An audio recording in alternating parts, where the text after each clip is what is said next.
Updates చూసుకుంటే హైదరాబాద్లో భారీ వర్షం కురిసింది. ప్రధాన రహదారులన్నీ జలమయమయ్యాయి.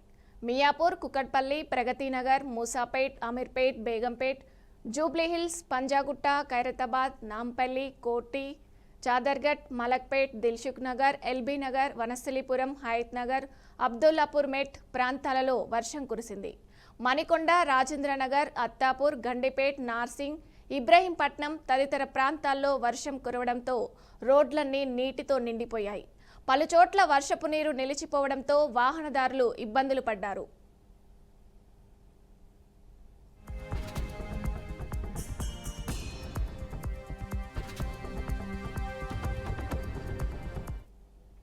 ఉప్పల్లో రోడ్డుపైకి భారీగా వరద నీరు చేరడంతో వాహనాల రాకపోకలకు అంతరాయం కలిగింది.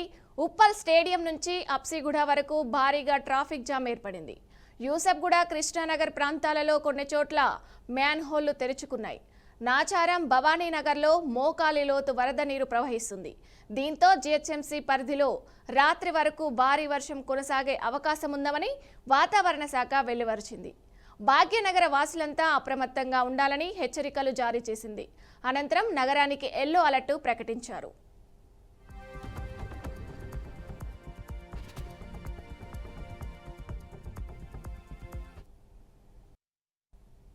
ముఖ్యమంత్రి చంద్రబాబు మామిడి రైతులకు ఇచ్చిన మాట నిలబెట్టుకున్నారు. సీఎం ఆదేశాల మేరకు ఆంధ్రప్రదేశ్ ప్రభుత్వం మామిడి రైతుల కోసం 260 కోట్ల నిధులను విడుదల చేసింది. మార్కెటింగ్ సమస్యలతో సతమతమవుతున్న రైతులకు ఈ నిర్ణయం ఎంతో ఊరటన కలిగించింది. ఈ నిధులను తోతాపూరి మామిడి కొనుగోలు కోసం వినియోగిస్తున్నారు. రోజుకు 4 సబ్సిడీతో 6.5 లక్షల టన్నుల మామిడిని కొనుగోలు చేయాలని ప్రభుత్వం లక్ష్యంగా పెట్టుకుంది.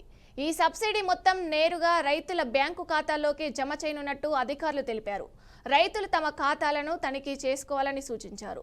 రాష్ట్ర ప్రభుత్వం కేంద్ర ప్రభుత్వ సహకారాన్ని కూడా కోరుతుంది. ఈ 260 కోట్లు మార్కెట్ ఇంటర్వెన్షన్ స్కీమ్ విధానం కింద పూర్తి సహాయం అందించాలని కేంద్రాన్ని కోరినట్లు అధికారులు తెలిపారు.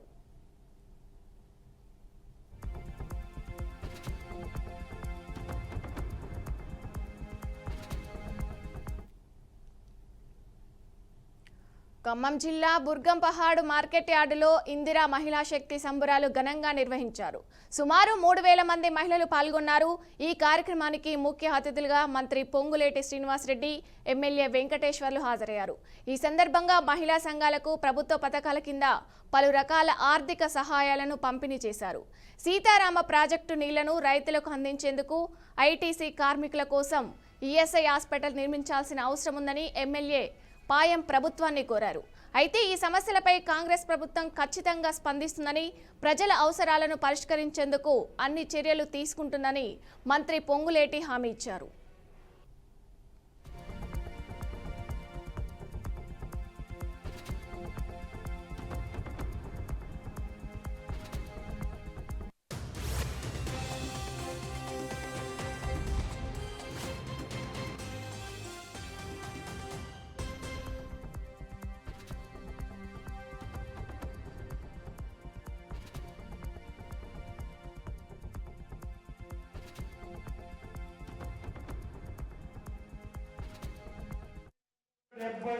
కోట్లు మొన్న ఇచ్చిన 344 కోట్లకు ఇప్పుడు ఇస్తున్న దాంతో కలిపి 875 కోట్లు ఇచ్చిన ప్రభుత్వం మీరు ఎన్నుకున్న ప్రభుత్వం.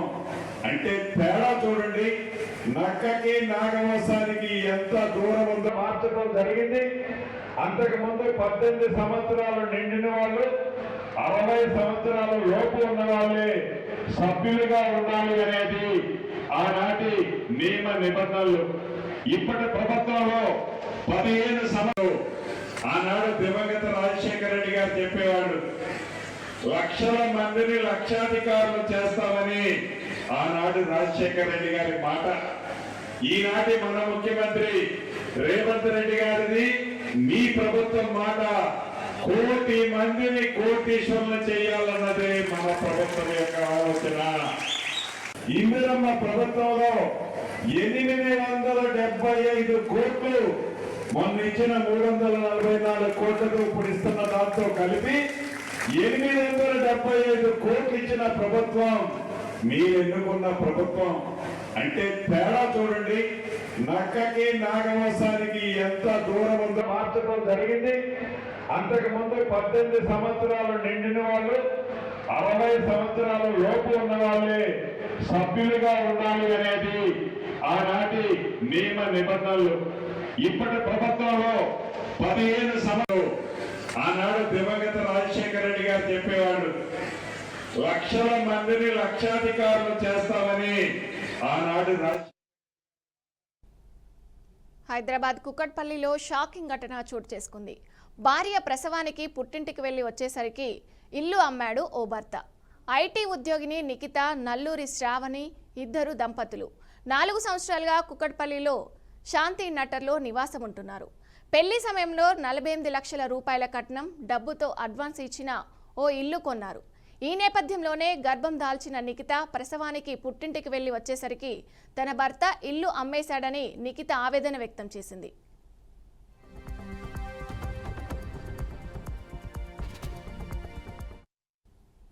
పుట్టింటి నుంచి వచ్చేసరికి వారింట్లో వేరే వారు ఉండడంతో షాక్ గురయ్యానని నిఖిత తెలిపింది.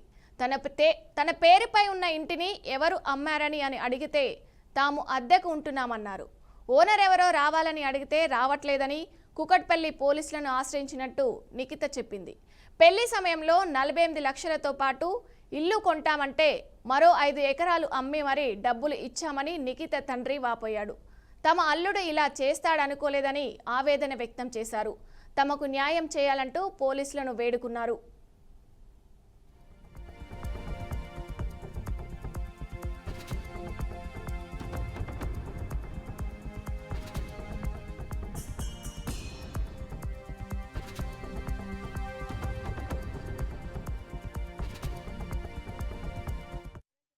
ఇల్లు తీసుకున్నామండి. ఆ ఇల్లు పేమెంట్ మా అమ్మ వాళ్ళు ఇచ్చిన డబ్బులతోనే ఇల్లు తీసుకున్నామండి. మిగిలింది లోన్ పెట్టాము. లోన్కి కూడా ఇద్దరం కలిసే పెట్టామండి. లోన్ ఈఎంఐ కూడా నేను మా ఆయనకు సహకరించేది. ఇప్పుడు సడన్గా నాకు 2024లో నేను ప్రెగ్నెంట్ అయ్యానండి. ప్రెగ్నెంట్ అయినప్పుడు నేను కాన్పుకని మా ఇంటికి వెళ్ళాను. నన్ను ప్రెగ్నెంట్ అయినప్పటి నుంచి అంతకుముందు నుంచి కూడా వరకట్నం కోసమని మా అత్త, మా ఆయన, మా ఆడపడుచు వాళ్ళు వేధించేది నన్ను. కానీ అడ్జస్ట్ అవ్వకుంటూ పెద్దవాళ్ళు అడ్జస్ట్ చేస్తూ మాట్లాడుతూ సర్ది చెప్పి పంపించారండి. ఇంకా నేను ప్రెగ్నెంట్ అయినప్పటి నుంచి నాకు ఇంకా టార్చర్ పెరిగిందండి. నేను ప్రెగ్నెంట్ అయితే నన్ను కొట్టి నిందించాడండి. ఇది హాస్పిటల్కి తీసుకెళ్ళి అప్పుడు డెలివరీ అప్పుడు వచ్చాడండి. వచ్చి మళ్ళీ తర్వాతకి గొడవ పెట్టుకొని 9 నెలల వరకు పాపను చూడడానికి రాలేదండి. అప్పుడు మళ్ళీ పెద్ద మనుషులు మాట్లాడి పంపిస్తే అప్పుడు తీసుకెళ్తానండి. అప్పుడు కూడా తీసుకెళ్లకుండా మా సొంత ఊరికి తీసుకెళ్ళి, హైదరాబాద్కి తీసుకురాకుండా సొంత ఊరికి తీసుకెళ్ళి అక్కడ మళ్ళీ గొడవ చేసి నన్ను కొడితే మా వాళ్ళు వచ్చి తీసుకెళ్లారండి. ఇంకా ఆయన రావట్లేదు అనేసి నేను నా ఇంటికి వచ్చానండి. నేను వచ్చేసరికి ఇక్కడ వాళ్ళు ఇల్లు అమ్మాయి మేము వేరే వాళ్ళు కొనుక్కున్నామని చెప్తున్నారండి. ఆ ఇల్లు కొన్న డబ్బులు మా పేరెంట్స్ ఇచ్చారండి. మిగిలింది లోను నేను ఆయనకు సహకరిస్తూ కట్టానండి. నేనే కట్టేదాన్ని. ఇప్పుడు సడన్గా వేరే వాళ్ళు వచ్చి మేము 3 నెలల కింద గొడవ అయినది. పెద్ద మనుషులు వచ్చి వాళ్ళు మాట్లాడినప్పుడు వీళ్ళు కూడా వచ్చారండి. ఇల్లు కొన్న వాళ్ళు కూడా మా ఆయన తరపు వచ్చి మేము సపోర్ట్ చేస్తామని చెప్పారండి. ఇప్పుడు సడన్గా వాళ్ళు మేము ఇల్లు కొన్నామని ఇప్పుడు అంటున్నారు. ఏప్రిల్ 2022లో ఇల్లు తీసుకున్నామండి.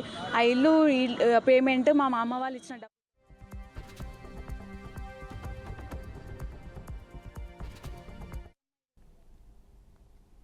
ఛత్తీస్గఢ్లో మరోసారి భారీ ఎన్కౌంటర్ జరిగింది.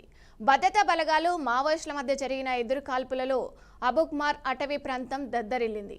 నారాయణపూర్లో భద్రతా బలగాలు కూబింగ్ నిర్వహిస్తున్న సమయంలో మావోయిస్టులు ఎదురుపడడంతో ఇరు వర్గాల మధ్య కాల్పులు జరిగాయి. ఇవాళ మధ్యాహ్నం నుంచి జరుగుతున్న ఈ కాల్పుల్లో 6 మావోయిస్టులు మరణించినట్టు తెలుస్తుంది.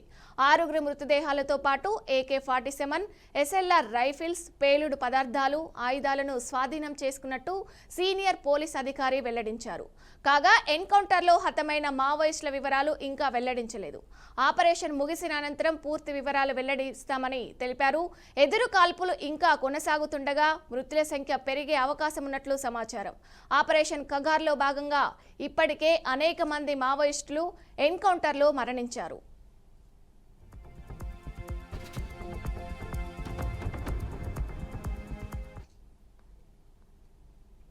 గుంటూరు జిల్లాలో అతి ప్రమాదకరమైన డేస్మైడ్ ట్యూమర్ను విజయవంతంగా తొలగించినట్టు GGH superintendent SSV Ramana, general surgery విభాగాధిపతి కిరణ్ కుమార్ తెలిపారు.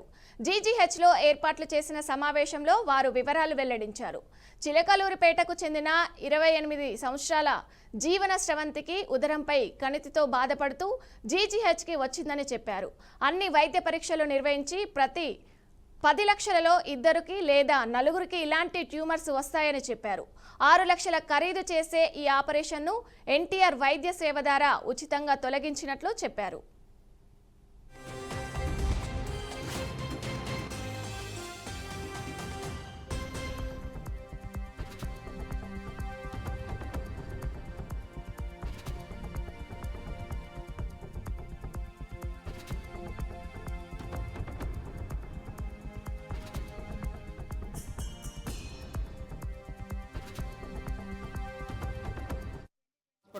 General hospital Guntur general surgery విభాగంలో మరొక అత్యంత అరుదైన క్లిష్టతరమైన శస్త్రచికిత్స చేసి దాన్ని విజయవంతం చేసి ఒక అద్భుతాన్ని మళ్ళీ ఒకసారి సృష్టించారు ఈ general surgery department 4th unit వారు. అలాగే ఈ సర్జరీ చేసిన వారు వాళ్ళ టీము జి కిరణ్ కుమార్ గారు, అలాగే హెచ్ఓడి వై కిరణ్ కుమార్ గారు, వారి మిత్ర బృందం, వారి డాక్టర్ల బృందం అంతా కూడా చక్కగా ఈ ఆపరేషన్ విజయవంతం చేశారు.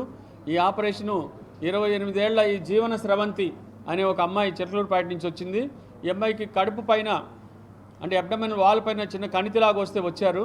దాన్ని ఇక్కడ జనరల్ సర్జరీ డిపార్ట్మెంట్ వారు ఇది డెస్మాయిడ్ ట్యూమరు, ఇది 10 లక్షల మందిలో ఒకరికి వస్తుంది, అలాంటి ఒక రేర్ ట్యూమర్ అని కనుక్కొని దీనికి డయాగ్నోస్టిక్ ల్యాపరోస్కోపీ చేసి మిగతా టెస్టులన్నీ చేసి ఇది మనం చక్కగా ఇక్కడ సక్సెస్ఫుల్గా తీసేయగలము. ఈ ట్యూమరు ఆ అమ్మాయికి ప్రశాంతంగా హాయిగా జీవించేలా చేయగలమని ఒక నమ్మకం ఏర్పరచుకున్న తర్వాత టెస్టులన్నీ చేసిన తర్వాత ఈ ఆపరేషను అంటే ఈ కణితి తీసి అక్కడ దానికి మెష్ పెట్టారు. ఈ మెష్ కూడా చాలా కాంప్లెక్స్ మెష్, అది మామూలుగా వేసే మెష్ కాదు, మామూలుగా హెర్నియాస్లో వేసే మెష్ కాదు. అలాంటి గొప్ప మెష్ని ఇక్కడ అంతా కూడా ఎన్టీఆర్ వైద్య సేవ పథకం కింద ఈ ఆపరేషన్ రూపాయి కూడా ఖర్చు కాకుండా 6 లక్షలు ఖర్చు అయ్యేది బయట అయితే 6 నుంచి 10 లక్షలు ఖర్చు అవుతుంది డెఫినెట్గా, అంటే స్థాయి ఆఫ్ ఆపరేషన్ హాస్పిటల్ బట్టి. ఇవాళ వాళ్ళకి చేతులిచ్చి చేతులు సాపి హక్కును చేర్చుకున్న హాస్పిటల్ ఇది. సో మన వాళ్ళు ఇక్కడ హక్కు చేర్చుకొని జి కిరణ్ గారు వీళ్ళందరూ కూడా ఒక జబ్బు డెస్మాయిడ్ ట్యూమర్ గా నిర్ణయించి, డెస్మాయిడ్ ట్యూమర్ అనేది చాలా అరుదుగా వస్తుందండి, కండరాలకు వస్తుంది. అది వచ్చేది లోకల్లీ అడ్వాన్స్డ్గా పెరిగే అవకాశం ఉంటుంది. లోకల్లీ మ్యాలిగ్నెంట్గా అది కడుపు మొత్తం పాకేసేసి తీయడానికి కూడా ఇబ్బంది అయిపోయి తీసిన తర్వాత వచ్చిన అబ్డామినల్ వాల్ డిఫెక్ట్ని పేగుల పైన ఉన్న కండరాలు లేకపోతే దాన్ని కవర్ చేయడం కూడా చాలా క్లిష్టంగా ఉంటుంది. అలానే ఈ ట్యూమర్ ఒక్కొక్కసారి పేగులకు అతుకులు ఏర్పడి ఆపరేషన్ కూడా చాలా క్లిష్టంగా ఉండే అవకాశం ఉంది. అలానే ఈ పేషెంట్కి అంతకుముందు ఐపామ్ ఆపరేషన్ అని వేరే ఆపరేషన్ కూడా చేయడం జరిగింది. ఆ ఐపామ్ ఆపరేషన్ చేయడం వలన మెష్ కూడా ఒకటి పాత మెష్ కూడా అది అతుక్కుపోయి ఉంది, అది కూడా తీసేసి ఈ ట్యూమర్ని పూర్తిగా తొలగించి దాన్ని ఆపరేషన్ చేసేటప్పుడు కూడా దీంట్లో క్యాన్సర్ ఉందా లేదా నిర్ధారణ చేసుకొని పెథాలజీ డాక్టర్ల ఒపీనియన్ తీసుకొని, మరి మత్తు డాక్టర్లు అయితే పోలయ్య గారు మరి ఆయన అనుగ్రహం లేకుండా ఏది జరగదు కాబట్టి ఆయన అనుగ్రహం అయితే మాత్రం జనరల్ సర్జరీ డిపార్ట్మెంట్ మీద చాలా ఎక్కువగా ఉంది. వాళ్ళకి గత నెల 26 జూన్న మన గవర్నమెంట్ హాస్పిటల్ రావడం జరిగింది. తనకి కడుపులో ఒక కాయ ఉన్నట్టుగా గుర్తించడం జరిగింది. ఆ కాయ ఎటువంటి కణితి అనేది ఇన్వెస్టిగేషన్ చేసే క్రమంలో మనం సిటీ స్కాన్ మిగతా టెస్టులు చేయడం జరిగింది. అప్పుడు అది లివర్ అంటే కడుపు లోపల లివర్ నుంచి వస్తున్నట్టుగా రేడియాలజీ నుంచి కాస్త డౌట్ ఉండడం వల్ల మళ్ళీ ఎంఆర్ఐ స్కాన్ కూడా చేయించి సరే మళ్ళీ క్లినికల్ డిస్కషన్ కూడా చేయించడం వల్ల అది అబ్డామినల్ వాల్ నుంచి వచ్చేటటువంటి ఒక ట్యూమర్ లాగా ఉంది. లేదా ఈ పేషెంట్కి ఒక 2 years బ్యాక్ అంబికల్ హెర్నియా సర్జరీ జరిగిందండి, లాప్రోస్కోపిక్ ఐపామ్ మెష్ వేశారు లోపల. సో మాకు క్లినికల్గా మేము ఏమిటంటే అది ఐపామ్ మెష్ అనేది కాస్త ఊడిపోయి లోపలికి వెళ్ళి ఒక ముద్దలా తయారైంది, దాన్ని మెషోమా అనేసి అంటారు. ఆ విధంగా జరిగిందని అనుకున్నాము. కానీ ఇది అబ్డామినల్ వాల్ నుంచి వస్తుందన్న క్రమంలోనే మేము డిసైడ్ చేసి, సో ఇక్కడ క్లిష్టం ఏంటంటే ఇంతకుముందు ఆపరేషన్ చేయడం వల్ల లోపల అతుకులు ఉంటాయండి. మనం ఎటువంటి అంటే మన పైనుంచి ఆపరేషన్ చేసేటప్పుడు మన లోపలికి ఇవి bulletin updates. Keep watching PRK news తెలుగుడి సత్తా.